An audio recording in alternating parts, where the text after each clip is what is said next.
of them this afternoon. So we have Ms. Gacosta and Ms. Velasco here. So let's ask them some few words maybe later. Next, we have the Asian film market where we just had our orientation. We have around 9 companies participating in the Asian film market. So it is an opportunity for them to market not only in the Philippines but also their companies and their what they can do, what they can offer, and invite co-productions. We have Asian Project Market. So this year we have Gold Star by Andrea Padauno, produced by Dan Villegas and Bianca Balbuena. So Direct Dan is here with us this afternoon. We have Golden by by JP Haba, produced by Omar Chertijas and Daphne Chu. We have Night Walk by Ron Morales, produced by Rebecca Lodgren, Joshua Subel, and JB Rodriguez Iduela. So it will be incorporated in the Asian film market, the Asian project market. So every year, hindi po tayo nawawala ng representative from the Philippines joining the Asian project market. Then we have the Filipino delegate companies for the Asian film market. Ito yung kinausap rin na present rin kanina. We have Black Ops, we have MPJ, Solar Pictures, Indigo, VYAC, CMP Films, Viva Entertainment, Star Cinema, Project 8 Corners, and Joaquin Projects, Ominac, Rafaela, Insight 360, Black Sheep, and Go Motion. So every year, our companies present at the film market, nag-close rin sila ng deals. That's why we have co-productions, we have companies and other foreign productions shooting in the Philippines and doing co-productions with these companies. Most of them, nami-meet nila kung hindi sa Hong Kong na film market, it's in Busan, the Asian film market. Now with the films, we have Filipino film entries in Busan this year. We have Basurero, represented now by producer si Mr. Lin. It's directed by Aileen Kabiling. It's in the wide angle short film competition ng Basurero. Then we have our competing film after 5 years, no, na wala tayong filming competition. We have John Denver Trending by Arte Drag Contest with us today, and of course si John Denver, Juan Pusang, also with us this afternoon. We have Lingua Franca, produced by Miss Darlene. So it premiered in Venice this year. Now it's in Windows in Asian Cinema category in Busan International Film Festival. Okay. We have Mindanao, of course, by Direk Brillante Mendoza. It's the world premiere of Mindanao in Busan. We have Sir Alan Dizon to represent the film this afternoon. The Icons is a new section in Busan where they celebrate iconic film figures and directors from around the world. So makakasabay nila dito sila Pedro Costa, si Xavier Dolan, and the big names. And of course, we also have Ang Hupa, premiered in Cannes for Directors Fortnight this year. It's represented by Sir Joel Taracho this afternoon. So yun, sabay nila yan sila Xavier Dolan sa program. If you can check the website of biff.kr, if you go to the programs and check the icon, sobrang big time na mga kasabay natin. So we are honored that we have Hupa and Mindanao in the icons. And we have Verdict by Raymond Ribay Gutierrez to be presented and to have its Korean premiere, or is it the Asian premiere of Verdict? In Korean premiere in Busan this year. Okay, so now before we go to the films, let's hear a few words from our delegates from Platform Busan, and maybe Direct Dan can give a few words to our friends to the press about the project and maybe the process and what they've undergone to be part of the Asian project market. Direct, some few words. Sorry, ambush din. Pati ka na itong direct na to sa festivals. Nagulat naman ako. We applied Gold Star at the APM, just like Fangirl. Fangirl just shooting. So, Tonet thought to apply Gold Star, another film na medyo iba yung narrative niya. So we just, same process na, we applied, submitted the requirements. Tapos luckily, it was one of the choices for the project market. Tapos, I mean, sobrang ganda experience in project market because through the project market, we actually found a co-producer for Fangirl. And hopefully for Gold Star, makahanap din kami ng co-producer. So yeah, so thank you. Thank you so much, Direk Dan. Let's hear siguro some few words from our delegates for the Platform Busan. So yung Platform Busan this year, sobrang swerte sila kasi isa sa magiging mentor nila si Koreeda. So they have an exclusive conference with Koreeda. Miss Caposta and Miss Velasco. Yeah, now we're excited. I'm in Velasco. I'll be applying for Platform Busan. First, I'm excited to go and experience the event itself kasi nga it's an honor to be representing the Philippines also. And thankful to FDCP for choosing me as one of the delegates. Hello, I'm Janina. I work as a freelance writer and thankful din po ako sa FDCP for giving us this opportunity na maging part ng platform Busan because it would really be a big help for someone who's still starting in the industry. And before I forget, we also have a Filipina actress na bida sa isang Taiwan film, Bulumi. We have actress Laila Ula with us this afternoon as well. So si Laila ay an actress from Mindanao. Bida siya sa pelikula ni Sharon before na Women of the Meeting River. Laila, you wanna say a few words? So kalaban siya natin this year. Hindi naman siya kalaban. Nasa Malaysian-Taiwan co-production siya na film. Also in competition sa Busan. Now we'll go to the representatives from each film. So siguro before we open the floor for questions, let's ask them to introduce themselves first and what they look forward in participating at this year's Busan Film Festival. So we may start with Sir Allen. Hello, good afternoon. Siyempre lahat kami looking forward for Busan International Film Festival. Tsaka yung buti nga si Judy nata panapanood na yung pelikula pero ako hindi pa. So, mas excited ako mapanood sa Busan dahil yun yung world premiere ng Mindanao. Sa mga press ko nandito, DCP, maraming salamat. Hello, good afternoon. My name is Jansen of Busan. Gusto ko lang pong manood ng ibang pelikula tapos maikot ang school. Hello, ako si Arden, director ng Denver Trending. Ayun. Gusto ko lang din ipa-experience, ipa-ikot yung bata sa Korea. Kasi yun, mas excited ako more than anything na makita yung reaction niya in seeing a different country for the first time. Hello everyone, my name is Darlene Malimas and I'm representing two films. So Basurero is in the wide angle shorts film competition and yung Lingua Franca which is in the Windows of Asia.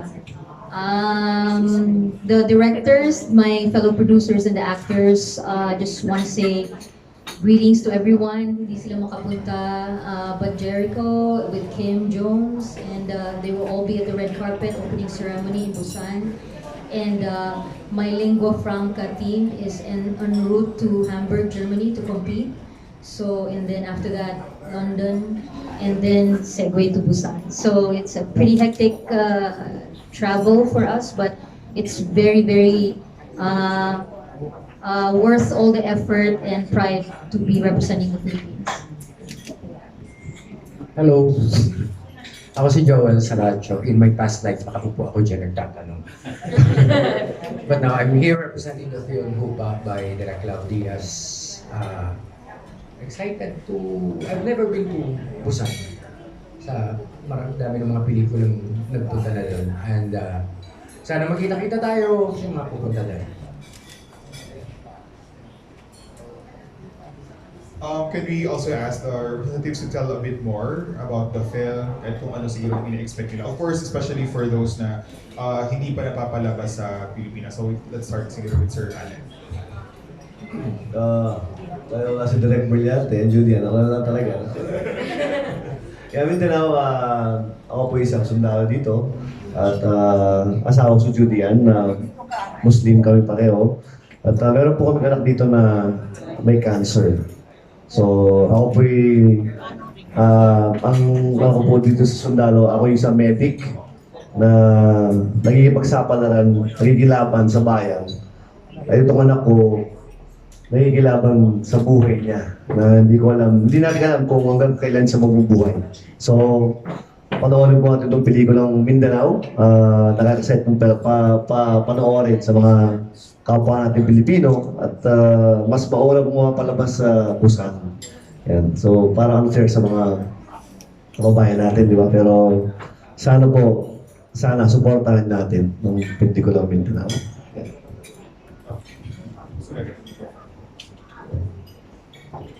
Sa Basurero, Jericho Rosales plays a fisherman and nauwi dahil sa kahirapan ng buhay, nauwi sa, he had to resort to doing a side gig or moonlighting, which is not necessarily legal. So I don't have to like extrapolate so much. When you watch the movie, it's a short film anyway. Pero I think the movie is really a character study, and it tries to delve into the humanity or the loss of it. If we as a people would have to resort to something truly dark, and yet it also is a means to survive. So yun yung medyo morally complex siya, and I have to say my choice, our choice of Jericho was all worth it, because he really played Bong, the character, to the hilt, and he was perfect for it. Lingua Franca is a transgender immigrant drama set in Brooklyn, New York, and it deals with it essentially is a love story between Russian Jewish slaughterhouse worker at isang transgender immigrant Filipina who falls in love. But then I think the complexity is in the fact that she is running out of options because she's about to get deported, and so it dealt with immigration, LGBTQ, I guess, issues, and as well as in the very, very complex Trump America. So it is it may be an art house cinema, but it essentially is a very accessible love story as well. And maybe say Sir Joel for ang Kupa, and maybe Arden for John Denver, even if halos lahat nakapanood na rin siguro. I doubt it. Ang Upa pinalabas na sa CCP as an opening film for Cinemalaya, pero hindi pa nito theatrical release. It's basically a dystopic film set in 2031 na nagkaroon ng laking volcanic eruption, and the whole of Southeast Asia was cast in darkness. Wala talagang araw. It's a very dark film, literally and figuratively. When the Philippines is ruled by a dictator played magnificently by Joel Amangan, and Piolo as an assassin from the underground. Maganda yung humanity ng pelikula. While it's a very political film, it speaks so much of humanity on the options, the choices that people make to effect change in society. So, sana mas marami pang makapanood. And if you go beyond the time, if you go beyond the length, it runs for hours 30 minutes. Maraming bagay na dapat i-appreciate dun sa pelikula. So, sana mas marami pang makapanood. Yung John Denver trending naman, tungkol lang siya sa isang bata, 14-year-old boy, na isang ordinaryong bata na isang araw, binago ang buhay niya ng isang video na nag-viral sa internet. So, yung kwentong yun ay sinundan lang kung paano yun, naka-apekto sa buhay ng batang yun ang isang hamak na video sa Facebook. Okay, so thank you so much. Now we open the floor for questions. Kung sino gusto na magtanong sa... Okay. Doon sa basurero, I thought pa naman, you were inspired by Mayor Isko Moreno. That's why you did basurero.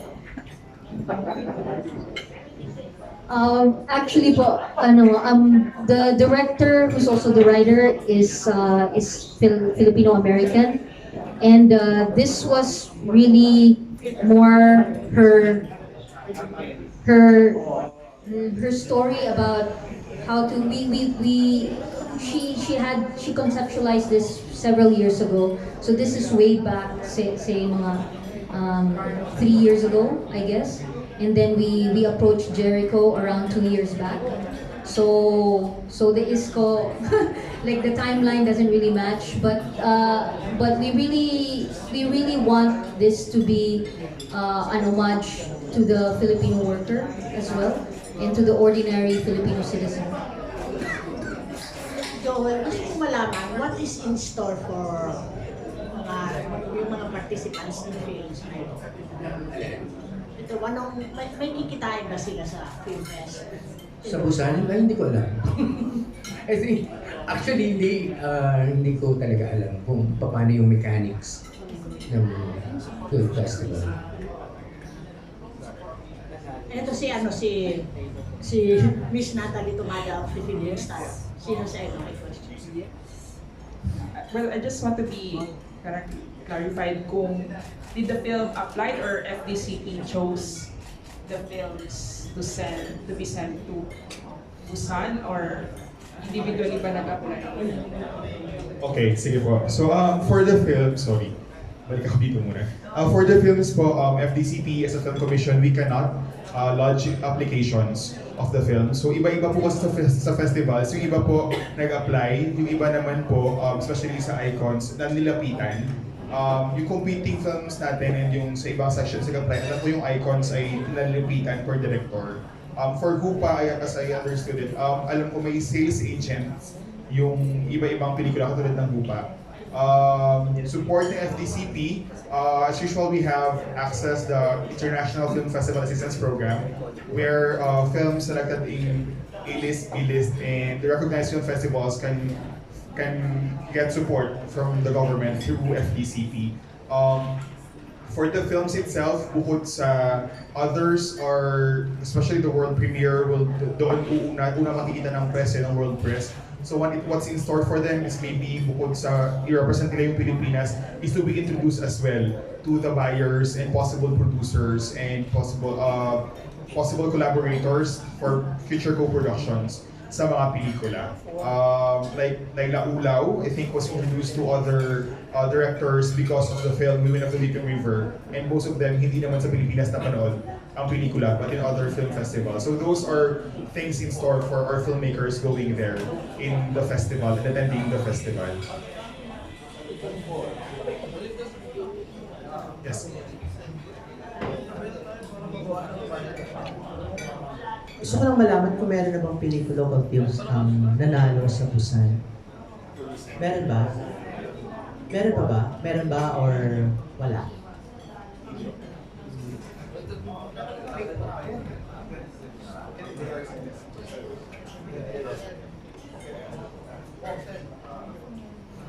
Well, sa section namin, ng New Currents, yung last pong Filipino film na nanalo ay kay Sir Director Arsenio Sanino.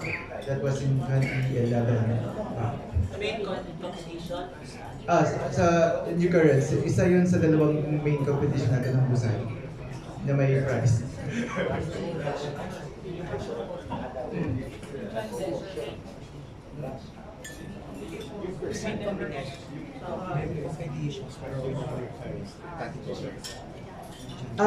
Sa palagay nyo, ano bang hinahanap ng Busan para mapansin? Kasi given na napansin na talaga ang mga Filipino films, lalo sa Asia at sa Europe. Pero ano ba talagang hinahanap nila? Bakit? Hindi katulad ng Miss Universe, di ba?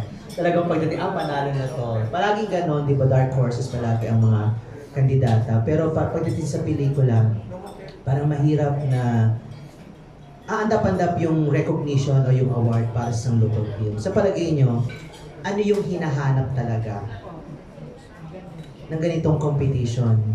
Kasi lahat na lang halos na i-offer na, hindi ba? Allen, can you share your thoughts? Hinahanap, siguro sa dami ng mga pelikula natin, di ba? Parang marami ng mga nagkaka-award sa iba't ibang bansa, iba't ibang festival. Siguro ano rin, parang ito sa amin Mindanao, hindi siya for competition eh. Parang doon yung world premiere. Siguro para sa marketing na rin, parang, di ba parang doon yung start sa Asia, para sila mauna. Siguro hindi ko masabi kung sa business side or sa mga story. So, sila naman marami silang story din eh. Hindi lang naman tayo eh.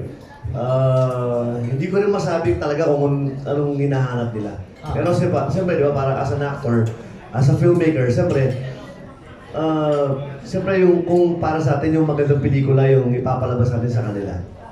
So siguro yun yung gauge natin Pilipino, mga Philippine movie. Siguro mas marami tayong magandang pelikula, maraming magandang istorya. Okay, next. Sige, I'll try to give input on that. Thanks, Alan, for also giving your feedback. Siguro, I think I remember watching John Denver trending in Cinemalaya, and I told myself right after leaving the theater that this is gonna go to Busan, and true enough, it did. So I think ang labanan kasi ngayon sa platform or world arena is really a global material, so a global appeal with local content, so if you have to be authentic to your own local storytelling, but it needs to appeal to a universal strain of humanity.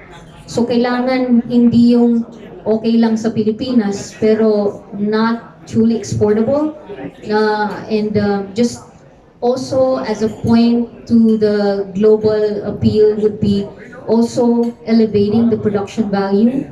And I think not to massage my ego or anything, but it's like, for example, for the short film na Basurero, I probably did more stuff there than I did probably some of my feature length. And that's a testament to, like, wow, 15 minutes lang, but we shot 4 days. We had rehearsals and workshops that ran for almost 2 months. And it's not there's no car chases, there's no like big explosions, but logistically and artistically, we put a lot of heart and effort and resources to it. And I think that's what the international market is looking for. Really production value and just a lot of craft that gets involved in your work. Yun. Ibahin lang natin question kay Joel, bakit sikat si Love Diaz sa international market because of his works ba? Or yung lengthy style of filming niya na naloloka mga, diba, ang mga filmmakers abroad? At bakit mabenta yung pelikula na pagdating sa Pilipinas, parang nabobore ang mga tao? Well, hindi ako European, obviously, pero I think kasi yung malaking impluensya nila bilang director, matitrace sa traditional cinema, pure cinema na sinasabi na. Very Italian, very French, yung gano'n. Mabagal yung storytelling. Ang category nila na nire-resist nila is slow cinema. Mabagal talaga. I think Kupa is one of the shortest, 4.5. Hindi ko alam kung, siguro dahil mas matagal na yung tradisyon ng Europa sa pelikula, so they have more, parang, how do you say that? Iba na rin yung consciousness ng audience nila. In fact, I remember yung Hele sa Hiwagang Hapis 4 years back. Nung pinalabas sa Germany, sa Berlin, pinutol nila sa half, nagkaroon ng break. Bago pinalabas yung second 4 hours, nagkaroon ng lunch break. Nagalit yung audience. Nagalit yung mga manonood. Sabi nila, that's not how you watch film. You watch film ng dire-diretso. And dito nga, pag sinabi mong Love Diaz, ang unang itatanong ng mga tao, gano'ng kahaba? Which is really sad. Yung sa framework ni Direct Love, gumagawa siya ng pelikula. Sabi niya, matidevelop din yung audience para dyan. Maring hindi ngayon. Pero pagdating ng isang takdang panahon, matidevelop din yan. And we respect that. Ako bilang isang aktor sa mga pelikula nila. I don't mind kung mapapanood ba ito ng mga kaibigan ko o mapapanood ba ito ng mga tao. Pero alam ko, in the future, 10 years, 20 years, next generation, pag-uusapan pa rin yung mga pelikulang ito dahil sa kanyang estilo, dahil sa kanyang aesthetics, dahil sa kanyang kwento na nagkukwento ng tungkol sa kanyang panahon. And I think that's very important in terms of the craft.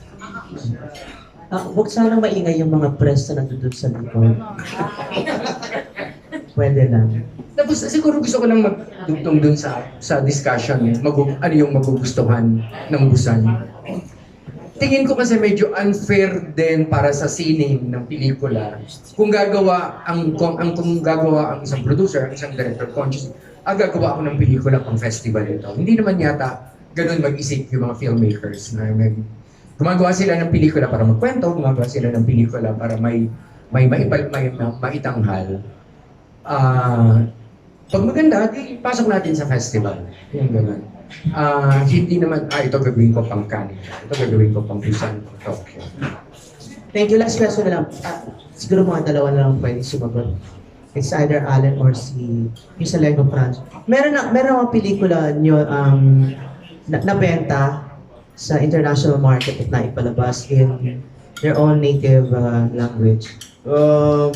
Pagkakalam ko meron naman pa pelikula na pero siyempre ano ng producer yun sila yung kausap kami artista and iba yung kausap sa mga producer. Meron pero kumbaga long term kasi like sa Europe usala years Tapos may mga royalty ganyan.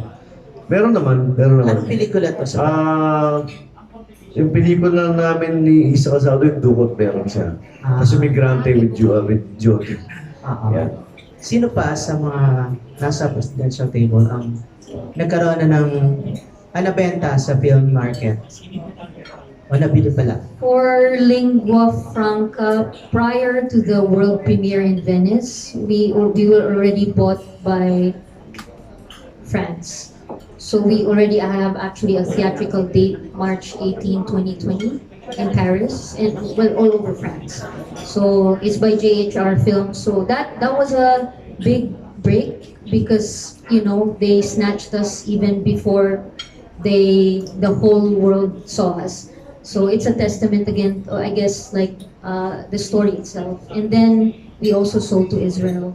So per territory, and that's how the ball game rolls with film markets. Hopefully we get to sell more. And John Denver, I pray, Upa, I really pray all of the films here get more buyers. Okay, thank you. Kay Johnson, huli ka naming nakita nung Cinemalaya Awards na nag-Best Actor ka last August, di ba? Kumusta? Ano naging buhay mo? Wala na kumbaga nung umuwi ka the next day sa tapos ngayon, nakita ka naman, papunta ka naman ng Busan, South Korea. Kumusta yung buhay mo nung mula nung Cinemalaya Awards na?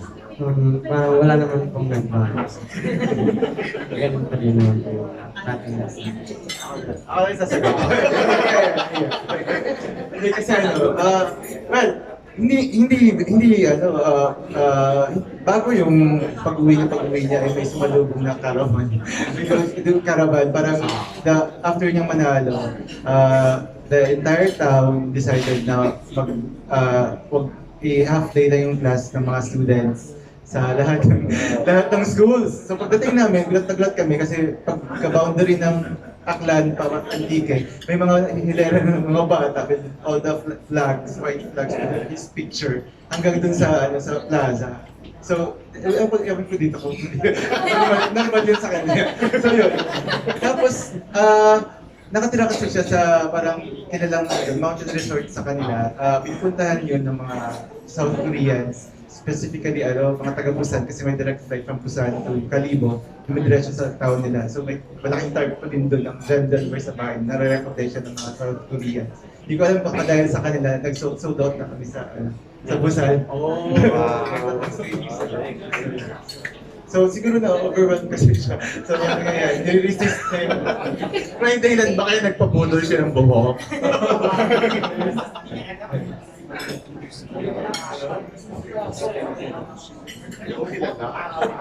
Okay, sige.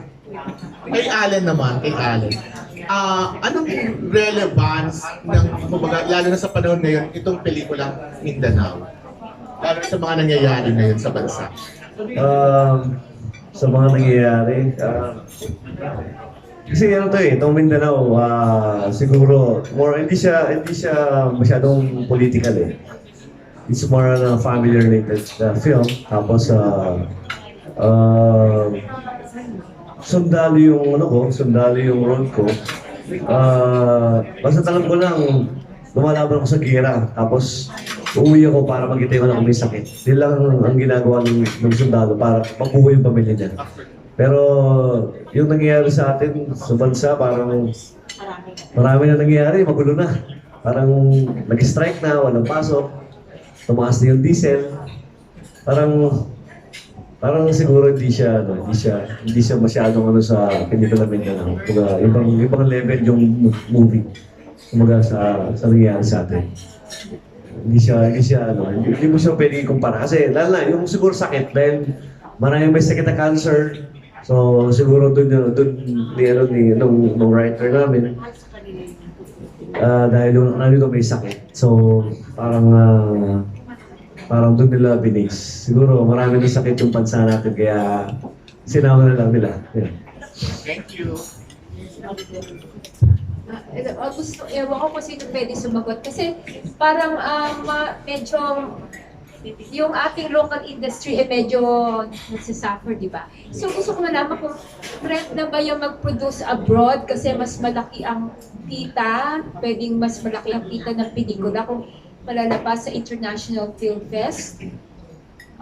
Pwede na ba ngayon? Or to produce films for international release rather than for local release? Dapat produce. Or FDC.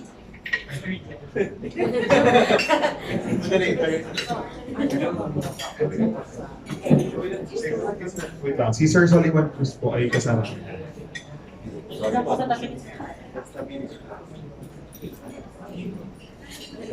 Sige po. Hindi po ako eksperto sa industriya, sa pagbili ng pelikula saka sa pag-distribute. Pero yung iba po kasing, for example, distributor, like alam ko yung mga, especially art house cinema natin, yung mga art films, like yung mga kinalaw Diaz, nabibili po.